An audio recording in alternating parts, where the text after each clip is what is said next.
कभी कभी तो मेरे को लगता है कि पंजाब को ये हिंदुस्तान की सरकार भूल गई है। कभी कभी मेरे को यह भी महसूस होता है कि शायद हम हिंदुस्तान के कहीं किसी नक्शे में हैं या नहीं। मंत्री महोदय कहे कि हमने एमएसपी दी है, एमएसपी आपने दी है। 1967 में कांग्रेस की सरकार ने किसान के लिए एमएसपी दिया था, तो पंजाब के लोगों ने, इन किसानों ने, देश के किसानों ने देश के लोगों का पेट भरने का काम किया।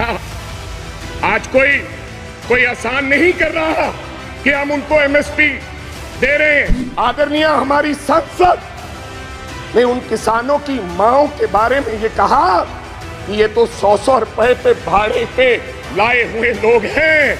मेरे को शर्म आती है इस बात। श्री अमरिंदर सिंह बराड़ जी। रूडी साहब प्लीज प्लीज। यस, गलत बोलोगे तो क्यों नहीं होगा?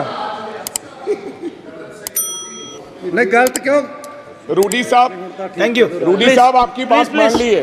Please Amarinder Singh Brar ji please sir. सभापति, मैं थोड़ा धन्यवाद करना चाहना है कि तुसी आज मैनू इस सदन विच राष्ट्रपति दे भाषण ते बोलन का मौका दिता। भाई अब रूडी साहब, मैं उस धरती तो आना है जिस धरती तो जिहड़ी धरती गुरुआं पीरां पैगंबरां दी धरती है, जवानां दी धरती है ते किसानां दी धरती है। ते मैं अपने भाषण देने तो पहला साहिबे कमाल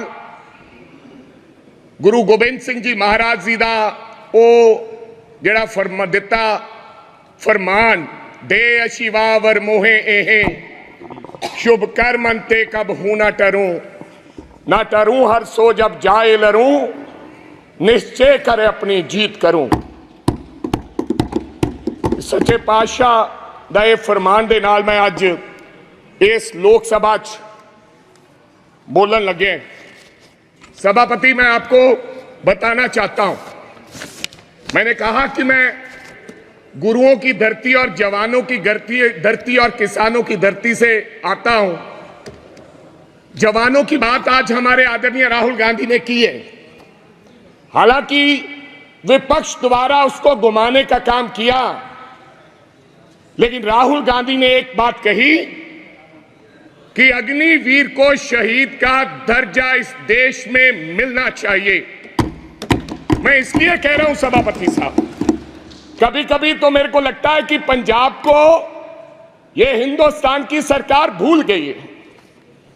कभी कभी मेरे को यह भी महसूस होता है कि शायद हम हिंदुस्तान के कहीं किसी नक्शे में हैं या नहीं।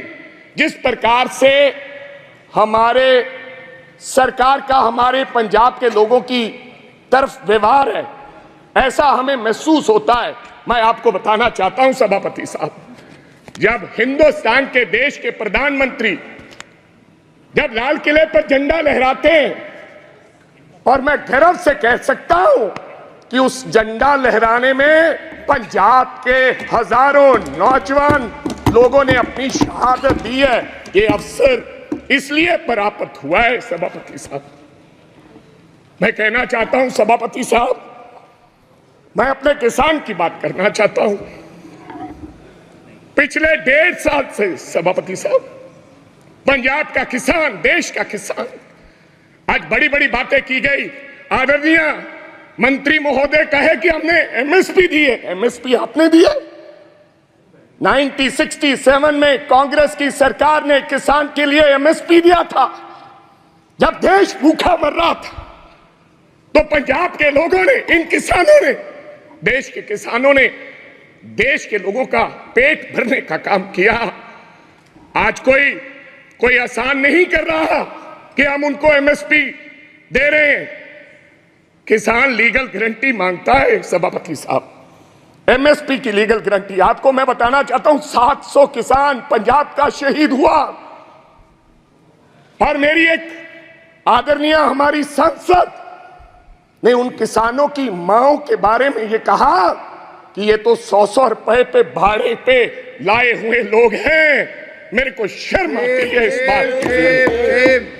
वो किसान, और आज वो किसान दिल्ली के बॉर्डर अपनी बात सुनाने के लिए दिल्ली आना चाहता है।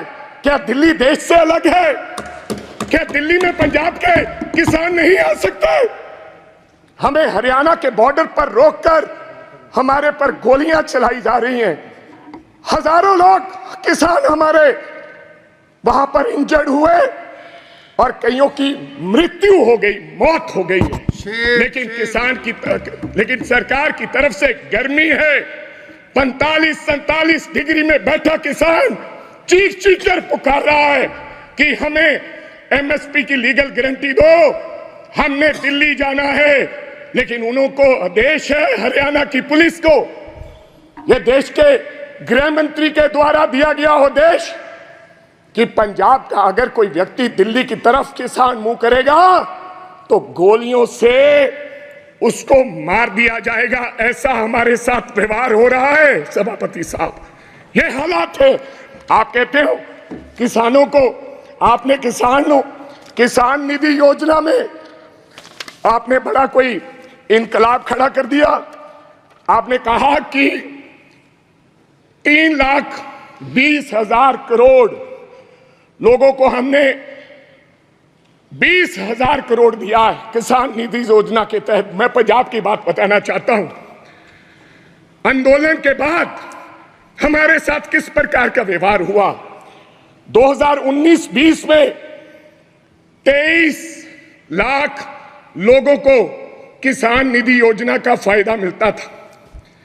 जब हम आंदोलन किया, सरकार को काले कानून जो 3 बने थे वो सस्पेंड करने पड़े, वापस नहीं लिए। तो इन्होंने कहा कि अब इनकी निधि योजना बंद करो। 2023 और 24 में ऑन रिकॉर्ड बोल रहा हूं, फ्लोर ऑफ द हाउस, 8,56,000 लोगों के किसान निधि योजना से नाम काट दिए गए। ये छोटी बात नहीं है। और कहा गया कि इनके कागज इनकम्प्लीट थे, इसलिए हमने इनके ये खाते काट दिए गए। तो पहले आपने कैसे दे दिए 23.5 लाख लोगों को? मैं चलो ज्यादा कुछ ना कहते हुए मैं आगे एक बात और करनी चाहता हूं सभापति साहब।